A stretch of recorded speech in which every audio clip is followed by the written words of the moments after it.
Greek theater, please welcome the fraternities and sororities of the National Pan-Hellenic Council, affectionately known by colleges and universities across the country as the Divine Nine.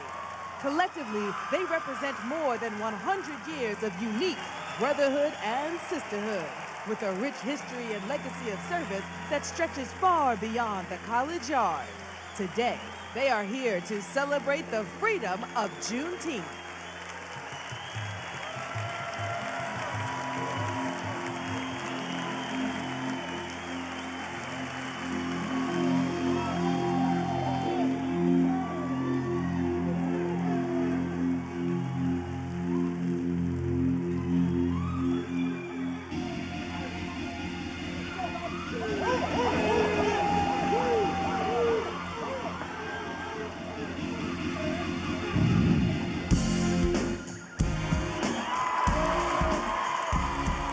The Brothers of Alpha Phi Alpha Fraternity Incorporated, 1906.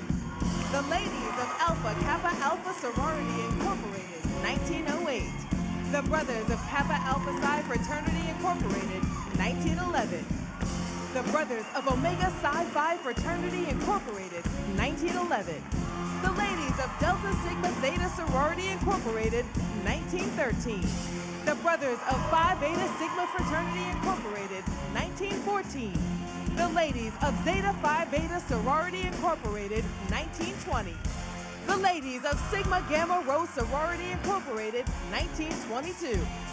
The Brothers of Iota Phi Theta Fraternity Incorporated, 1963. Ladies and gentlemen, introducing the National Pan-Hellenic Council, also known as the Divine Nine.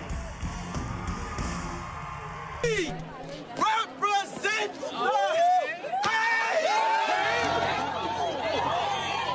For more than a century, Black Greek organizations have made their voices heard on college campuses and in communities across the country. Well, the founders of these organizations, they understood that the pathway forward for us was together through unity. Moments like that, shared by many in the Divine Nine, the 9 Black sororities and fraternities that comprise the National Pan-Hellenic Council.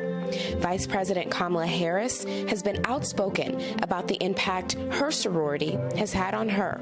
And along the way, you find people who help you become your true self. For me, that was my beloved Alpha Kappa Alpha sisters. And don't be fooled. Though everyone may not always wear their letters or broadcast their acts of service. That work behind the scenes is very serious, and they are committed. And it's some people that you wouldn't even know that are part of sororities or fraternities, that are part of very big decisions, very big just trends and monumental changes that are happening. Because we have a love for our community. As long as there is injustice, as long as there is a need to mentor, as long as there is a need to uplift the African Americans, there is a need for Alpha Phi Alpha. A challenge that many of us face when dealing with this world is how we accept many practices and mindsets that have been in our communities long before we were even born or our parents or our grandparents were born. We accept many things that we feel are just a part of our history and our culture, and therefore we take the position that these things shouldn't be ridiculed or even questioned. What we do is engage in a practice of accepting many different things in ignorance, and that is an extremely dangerous habit. Moving in ignorance is one of the major reasons why people are so easily trapped in the matrix. We just accept things because it's what we know. We don't know much about it, but because they have history and wide validation for many, we just accept it. And now, unfortunately, there are so many different parts to our modern lives that we just blindly accept, even though we really don't know much about them and what the risk or compromises may be. I talk about many different topics in this ministry, and because people can be so confounded and distracted by race or skin color, many people often miss the point that I'm trying to make and the reason why I'm bringing these subjects up. This subject right here is not about race, but it is about deception that runs in a particular community that is defined by a race. I did not set up this world, and I did not make these divisions. So please do not fight against me for bringing these topics up. This particular subject is a major part of how Satan has been able to overcome the people in my community as well as every other community in the world. How many of us attach ourselves to the dream of Michael King without really even understanding the things that he was a part of? There is deception here. And the thing is that if these things are not exposed, we allow Satan to run freely without exposure. And me personally, I'm not for it. This topic must be exposed. Too many people I personally know are influenced by it.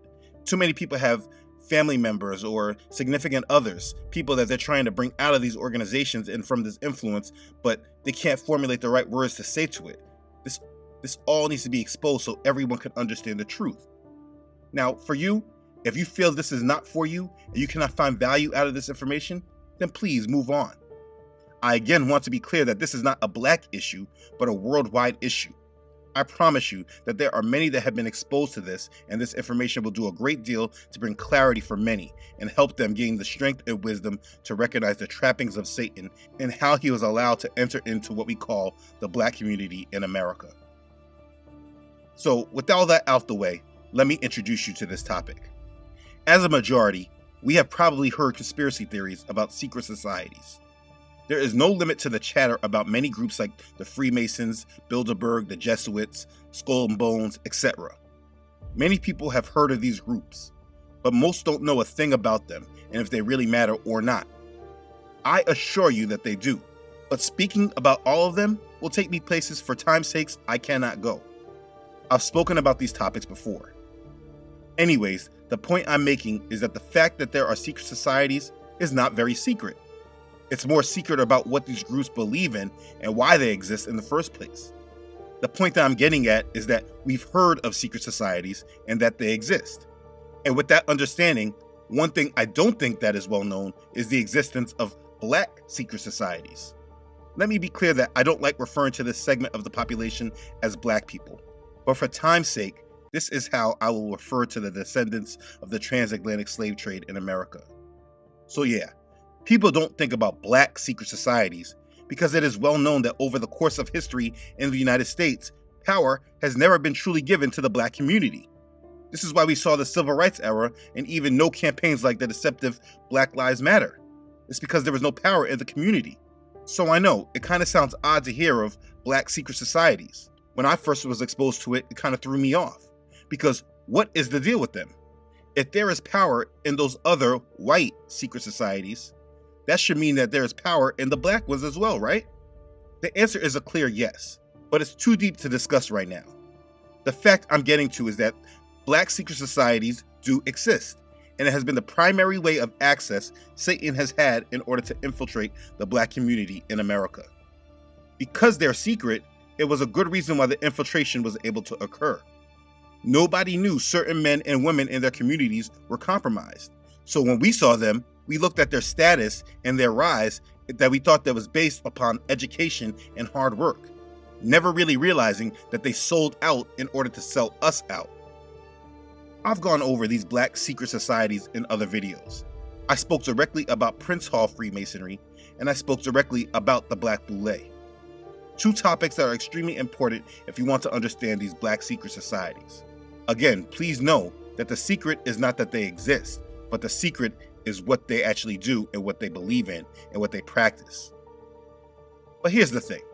While those organizations are known for keeping secrets, and they are the source of power in the secular black community, what goes very overlooked is the recruitment tool that's used for these secret societies like the Black Boule. In the black community, the majority of us know about these black collegiate Greek fraternities and sororities. I'm talking about the Alphas, the AKAs, the Kappas, the Deltas, the Omegas, etc. But though we know about them, we know very little about the first black Greek fraternity, the Black Boule, Sigma Pi Phi. This is the first black Greek fraternity in the country, the first pillar of black history after Prince Hall Freemasonry in the black community. But I guarantee if you surveyed a majority of black Americans, they wouldn't be able to tell you much about this group. Most people don't even know that they exist. This is true because, again, like I was saying, there are black secret societies and they hold power in the black community. Most of the prominent black men in the black community are Boule and they're proud of it. which is why LeBron James tattooed their symbol on his body. It's right in plain sight, but because we operate in ignorance without knowledge, it is seen but not known or understood. But listen, this subject is not about the Boule. The point is that in order for the secret society of the Boule to function, to grow, and to operate, they needed a way of recruitment so they can continue to grow throughout our generations without the masses knowing. And their most primary recruitment tool are the Black collegiate Greek fraternities that were formed after Sigma Pi Phi came into existence. The Black Boule is a postgraduate, after college, professional organization that they established and accomplished Negroes were secretly a part of, but the way that they kept their membership growing is they formed these minor Black collegiate Greek organizations that they always could gather and recruit the talent that they desired. You won't find a Black Boule member that was not already part of the Greek collegiate fraternities. Most people think these fraternities and sororities are just part of our history. They feel that they were a way that Black people formed camaraderie in order to combat oppression and segregation. And don't get me wrong, they definitely are, but they are so much more than that. These organizations were established in order to ensure that Satan had access to the Black community in order to further his goals. If you or anyone you know is a part of the Greek fraternities and sororities, you've taken oaths, you performed their rituals, and you have not repented and denounced your participation with them, you have an extreme problem on your hands when you stand before the Most High. Some of you know this deep down inside, or some of you want to deny it because you still go to church and call on Jesus in your frat or sorority. So you probably want to ignore me and write me off saying, I don't know what I'm talking about. If you actually listen to what I have to say in full, that thought will be proven wrong. It's time that we all understand the Black collegiate Greek fraternities and sororities known as the Divine Nine. Let's begin. Okay, so before I jump right into the Divine Nine, I want to make sure I lay the foundation for this understanding. I do not have the time to go over many specifics, but I'm going to treat you who is watching this as if you have not watched my video about Prince Hall Freemasonry and the other on the Boule. So if that's true, you may not completely understand these organizations, and you really can't understand the Divine Nine without understanding the foundations that were laid before them. The Divine Nine are entry-level access points that assist with recruitment, and if you lack understanding on these other institutions that were built before them, you may not understand the issue in this subject. I'm sure many are not aware that in Black America, since the ending of the Civil War, Freemasonry was used as a tool for cultural improvement and advancement. It is what Blacks in America clung to as a source of equality, freedom, and justice. There would be no civil rights movement in America without Freemasonry. And maybe your initial thought is to cheer them on for that. But what if these goals and movements were less about equality and freedom and more about rebellion, walking away from our Creator and introducing a different form of slavery? We'll get to that. Either way, like I said earlier, the story of Black America cannot be accurately and fully told without recording the impact that Prince Hall Freemasonry had upon Black society. Behind nearly every pivotal turn in the history of Black America, Prince Hall Freemasons can be found, especially in the Black church. The foundation of Prince Hall Freemasonry was laid between 1775 and 1847. On March 6, 1775, 15 civilians were initiated in the Freemason Grand Lodge of Ireland, Lodge number 441, which had a lodge chartered in Boston, Massachusetts. These 15 were Black men from the Boston area. One of them was named Prince Hall. Now, this is important to understand and note. It wasn't the American Freemasons who initiated these men, but the lodges in England. In 1776, and always note this year because many different things happened in this year. During the War for Independence between America and England, these 15 Black men, including Prince Hall, formed themselves into a lodge which was called African Lodge Number 1, under the leadership of Prince Hall. African Lodge, under the leadership of Prince Hall, was held in high regard in the general community, aside from the racists who opposed them because of their color and their race. The lodge was particularly attractive to leaders in the Black community. It showed a different type of Black man that was not seen in this country before then. Hall established 2 new lodges, one in Providence, Rhode Island, and the other in Philadelphia. I want you to remember Philadelphia because they are important when we get to the Boule. There's a lot of details on how they grew and spread their membership around the country, but right now those details are inconsequential. They grew and gathered black men into their Masonic traditions. The slavery to freedom age, which was from 1800 to 1876, was crucial to the journey of Black America, and again, Prince Hall Freemasonry. And Prince Hall Freemasons served at the core of this struggle. The founding of many universities and mutual aid societies for blacks, financial institutions, the gaining of political power, the Underground Railroad, the Civil War, the Emancipation Proclamation, all were directly influenced by Freemasons. Moving up in time, a subject that black people love to discuss is Black Wall Street. Now don't get me wrong, what happened to them was a tragedy. But you should know that Prince Hall Freemasonry was very strong there. You cannot leave them out of the conversation when speaking of the black experience in America. Okay, so through this time period of the early 1800s, slavery, the Civil War, Reconstruction and post-Reconstruction, Southern white supremacy, through all of that, Prince Hall Freemasonry spread and solidified. By the beginning of the 20th century, the year 1900, there was either a Prince Hall Grand Lodge or a charter lodge operating in nearly every northern and southern state, and also some western territories and states. And all that is important to know if you want to understand Black America. There are a lot more details to the subject, but I speak on this more in depth in the video dedicated to that topic. It's just important to understand the foundation. The power in the Black community started with the Prince Hall Masons. This understanding needs to be established for everyone. Now let's move on. Within the ranks of the Masons were an educated bourgeois class of black men that looked at themselves as elite compared to the rest of the other Masons. They wanted to be separated and distinguished from all the other Masons. And the ruling class of America, those elite families that are still the unseen hand of this world, they needed a source of recruitable Negroes to assist them with their plan to assimilate the Negroes into this new world that they were building. So there was a subsection of the underground world of Negroes that was made to be the gatekeepers of Black America.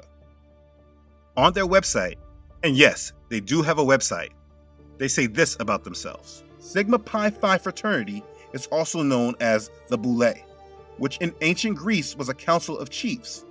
The meaning of the word Sigma Pi Phi, the titles given to its members and their wives, its officers, and the names of its local units are derived from Greek history and tradition as well. In its early years, Sigma Pi Phi could be viewed as a secret organization that consciously avoided publicity. It was not until 1982 that the fraternity adopted a policy of limited and selected publicity. Although no longer secret today, it can be described as a fraternity that exists with little fanfare and one that actively seeks to improve the lives of the citizens in the communities in which the members are associated through its social action and public policy programs and initiatives. I just want you to get that right there. It wasn't until 1982, almost 80 years since the organization existed, that they decided to let people know that they were actually there, and their policy was very limited and very selected. So it's no mystery why many of us never heard of them. But let's keep going. From its founding in 1904, with 6 members in the city of Philadelphia, Pennsylvania, Sigma Pi Phi fraternity has deliberately grown slowly, as the emphasis has always been on quality and not quantity. Yet it currently has nearly 5,000 active members who are affiliated with 134 member boules in cities across the breadth of this nation and in Nassau, the Bahamas, and London, the United Kingdom. It has welcomed and continues to welcome into its fraternal bond some of the most distinguished men in the world. Its members have included such men as W.E.B. Du Bois, Carter G. Woodson, Martin Luther King Jr., Benjamin E. Mays, Ralph J. Bunch, James Weldon Johnson, Charles R. Drew, Daniel Hale Williams, Percy L. Julian, Charles H. Wesley, Oliver W. Hill, Paul R. Williams, John Hope Franklin, Leon Higginbotham, Ulysses K., Arna Bontemps, Arthur Ashe, David H. Blackwell, Robert C. Weaver, Ronald H. Brown, and the list goes on and on. Its past, as well as its present members, have been and are leaders in the struggle for civil rights, social justice, economic and educational equality, and in the implementation of public policy and healthcare initiatives that aid our underserved communities. Now, they apparently took it off their website, but in Prince Hall Mason and Boule member Charles Wesley's book, History of Sigma Pi Phi, when speaking about the founder, Henry Minton, Wesley writes this about Minton. His dream and ambition were to organize a Greek letter fraternity and to have its members not to be selected on the basis of brains alone, but in addition to congeniality, culture, and good fellowship, that they should have behind them a record of accomplishment, not merely be men of promise and good education. In summary, Minton wanted to create an organization which would partake, in his own words, of the tenets of Skull and Bones at Yale and Phi Beta Kappa. Yeah, so you can see now in this age of information why they would have removed that from their site. If you remember, Skull and Bones was a secret society that both George Bush and John Kerry claimed to be part of in the 2004 presidential election. You were both in Skull and Bones, the secret society. It's so secret we can't talk about it. What does that mean for America? The conspiracy theorists are going to go I'm on. sure they are. I don't know. I haven't seen the web. Number 322? First of all, he's not the nominee. And, look, I look forward... Are you prepared to lose? No, I'm not going to lose. You both were members of Skull and Bones, a secret society at Yale. What does that tell us? Not much, because it's a secret. Is there a secret handshake? Is there a secret code? I wish there were something secret I could manifest. 322, secret number? There are all kinds of secrets. They were in the same secret society, but could not tell us anything about it. Wikipedia says this about that secret society. And no, Wikipedia should never be your first source of information, but it's a good quote. Skull and Bones, also known as the Order 322, or the Brotherhood of Death, is an undergraduate senior secret student society at Yale University in New Haven, Connecticut. It is one of the big three societies at Yale, the other two being Scroll and Key and Wolf's Head Society. Now, for this discussion, we don't need to know much more, but understanding the underworkings of this world, it says a lot that the Boule wanted to create an organization that partakes in the tenets of the Brotherhood of Death. Minton's ambitions drove him to take leadership in the creation of a fraternity among men of like ideals and attributes, and to build an affiliation of selected college men who had made achievements in their careers in their community. And this is when Sigma Pi Phi was created. Now, like I said, that's what the book says. I believe he was actually approached and given an opportunity by white Masons outside of Prince Hall. And they gave him the opportunity to distinguish himself from the other Prince Hall Masons. Now, there's obviously no record of this, so I can't speak this as fact. But based on how I've seen them work in this world, this makes sense to me. But either way, Sigma Pi Phi was created. The historic birth date of Sigma Pi Phi is May 15th, 1904. This is their Founders Day. It was at this time the concept of the Boule was formed. And again, I made separate videos on these subjects, so if you want to learn more in depth about them, please go to those videos. Those videos are on my website. This is the foundation of how Greek life started. First from Freemasonry, and for those with understanding, I know I'm leaving other organizations out like the Elks, so I'm just keeping it simple here. So first from Freemasonry, then on to Sigma Pi Phi, which was the first Black Greek organization, then on to the Divine Nine. So now we must discuss the Divine Nine. The National Pan-Hellenic Council, Inc., NPHC, also referred to as the Divine Nine, is the umbrella organization housing Black Greek letter organizations. Its member organizations include Alpha Phi Alpha Fraternity, Inc., Alpha Kappa Alpha Sorority, Inc., Delta Sigma Theta Sorority, Inc., Kappa Alpha Psi Fraternity, Inc., Omega Psi Phi Fraternity, Inc., Phi Beta Sigma Fraternity, Inc., Zeta Vi Beta Sorority, Inc., Sigma Gamma Rho Sorority, Inc., and Iota Phi Theta Fraternity, Inc. Altogether, the Council's membership exceeds 1.5 million individuals around the world. When you go into the history of these organizations, they introduce this to you by explaining the struggle. This is how these organizations were validated in our minds. They frame it like this. Each of the 9 NPHC organizations evolved during a period when African Americans were being denied essential rights and privileges afforded to others. Racial isolation on predominantly white institution campuses created a need for African Americans to align themselves with other individuals sharing common goals and ideals. They explained that, with the realization of such a need, the African American Greek-lettered organization movement took on the persona of a haven and outlet, which could foster brotherhood and sisterhood in the pursuit to bring about social change through the development of social programs that would create positive change for Black people and the country. And I want to be clear, I don't want to discredit the racial oppression that they faced and the challenges that they had to deal with. But their solution to this problem brought about the demise of the Black community, and it wasn't about the uplifting of it. Throughout our history, when you know who we truly are, every time our ancestors chose to assimilate rather than attach to the Most High, they were conquered. This instance here is no difference. Now, listen, we can debate over the opportunities that these organizations created, the doors that they opened, the rights we have today because of their efforts. Yeah, that's all good for the debate, and I'm sure many will want to engage in that discussion.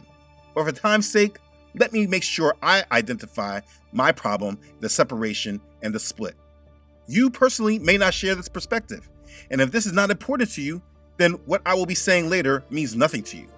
But I think it's important to understand where I'm coming from with this. My perspective is one that is biblically based. I believe in the God of the Bible, the God of Abraham, Isaac, and Jacob. Yahuah, the God of Yasharel. You know it better as Israel. My perspective has to do with putting him first and submitting to him. I believe fully in him and preparing for his kingdom. I do not put the secular world and the secular goals over my pursuit to follow and obey him. So many people use that pagan title of the Lord, but they truly don't make him Lord or master over their lives. My argument is that in order for a satanic New World Order to grow, Satan needed to spread his doctrine and his traditions to every tribe, tongue, and nation in order to grow in influence, so that the world can begin to follow him more than they follow Yahuah. The Black Americans, also called African Americans, who should be better known as Hebrews, but that is another topic for another day. Don't get lost in that point, please. This group of people were enticed to spread the light of Freemasonry within the Black community, and in order for the ways of the New World Order to grow within, at that time, an extremely God-fearing, church-going, conservative community, these recruits were given status in the society so that they could have sway and influence. And you can see the evidence of this by looking at history and where at one time this community was very conservative in their values. And after basically a century, after they attached the civil rights movement and their fight for racial equality, they attached themselves to liberal values that have completely changed the fabric of the community. Hi, I'm Reverend Al Sharpton, an American for marriage equality. As a Baptist minister, I don't have the right to impose my beliefs on anyone else. So if committed gay and lesbian couples want to marry, that's their business. None of us should stand in their way. All of us must fight for what's fair and for what's right. Join me and the majority of Americans who support marriage equality. Turning to moralists, lawless individuals. This was a deliberate agenda by Satan, and he used these recruits in order to fulfill this goal. So let me be clear that the problem is that because these organizations were built from the foundation of satanic principles, everything about them is tainted and off. Be clear, if this organization was not built around the foundation of Luciferian doctrine, spreading false light, I would be all for a group of people who came together to build unity against oppression. Just like if Christmas wasn't a day that was made to celebrate the birth of the sun god, and they didn't tie it with worship of our Messiah with it, I would love a day to just give gifts and be together with family. But that's not the reality. And because these things are built around false satanic foundations, there is an overall problem that cannot be ignored. What I will present and show you is that the Divine Nine organizations are small recruitment tools for an overall satanic goal of a New World Order. The Divine Nine organizations were built from the influence of Freemasonry, and the doctrines, the practices, ideals of Freemasonry are spread all throughout those organizations. Those tied to these organizations who have taken oaths and performed their rituals have pledged their life to being against Yahuah, the God of Israel. If you do not understand this statement, you might need to go back and understand Freemasonry and understand the God that they serve and whose light it is that they're spreading. Once you really understand that any organization that comes from that foundation is tainted, especially if they have incorporated many of the ways and practices that all stem from that religion of Freemasonry. What I'm trying to say is that if you believe in the Bible and you love the God of Israel, Yahuah, and you have accepted salvation through his son whom he sent, the Messiah, Yahusha, then you must repent and turn away from the oaths you have accepted and all the influence you have received from them indirectly through these Divine Nine organizations. And I'm about to present you with why. The God of Israel said, I am Yahuah, your Elohim, who brought you out of the land of Egypt, out of the house of bondage. You shall have no other gods before me. You shall not make yourself a carved image, any likeness of anything that is in heaven above, or that is in the earth beneath, or that is in the water under the earth. You shall not bow down to them, nor serve them. For I, Yahuah your Elohim, am a jealous God, visiting the iniquity of the fathers upon the children to the third and fourth generations of those who hate me, but showing mercy to thousands, to those who love me and keep my commandments. That's Exodus chapter 20, verses 3 through 6. You see, he's a jealous God and does not want us to worship anyone or anything more than him. He wants our full attention. He wants our full worship. He does not want and he will not allow us to worship him and worship Satan together. Yahusha the Messiah said, I am the light of the world. He who follows me shall not walk in darkness, but have the light of life. That's John chapter 8, verse 12. If we say we have fellowship with him and walk in darkness, we lie and do not practice the truth. That's 1 John chapter 1, verse 6. And it is my intention to show you that through these organizations, those initiated in them have accepted and followed after another God. They have engaged in idolatry. They are walking in darkness. They have binded themselves spiritually to the spirit/entity of that organization they have pledged allegiance to. They have entangled themselves in with the enemy. It may be hard for most to accept this if you have spent most of your life programmed by what they have told us about Black history and Black achievement, if you grow up in the church without actually reading your Bible. But I assure you that once all this is presented, then it will be made abundantly and unambiguously clear to whoever is listening with the intent to understand. I understand that there will be a majority that will defend and speak against what I'm about to present. But this is for those who truly love the God of the Bible and want to put him first. Those that want to follow him more than they follow this world. I recognize there will be a segment of you that cannot put away the world and want to have both. But you cannot. You have to make a choice on who you serve. I believe that if I at least give you enough detail, you can make an informed decision about what it is you have attached to or what it is you have been trusting and supporting. And after that information is presented, if you desire our Father's kingdom, you will denounce your attachment to these people and these organizations. You will repent and be forgiven while you still have time to do so. You need to understand why these organizations are secret. If what they were doing was pure, there would be no reason for them to hide in darkness. There would be no reason for them to hide their plans and what they've been doing and do it in secret if this was all pure. I have broken up this video into two parts. This was just the intro. If you desire to live in ignorance and you don't think you need to understand this topic, then you don't need to go on to the next video. But if you want to clearly understand the organizations of the Divine Nine and how they are tying all who are initiated and have pledged oaths to it, tying them all in darkness, binding themselves spiritually to different spirits and entities, please click this video link and move on to the next video.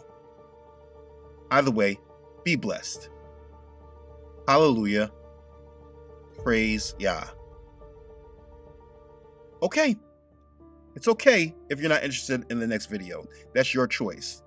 Either way, thanks for watching. I pray you make Yah your priority and you submit to him. Please know, Your time is running out. Be blessed. I love you all.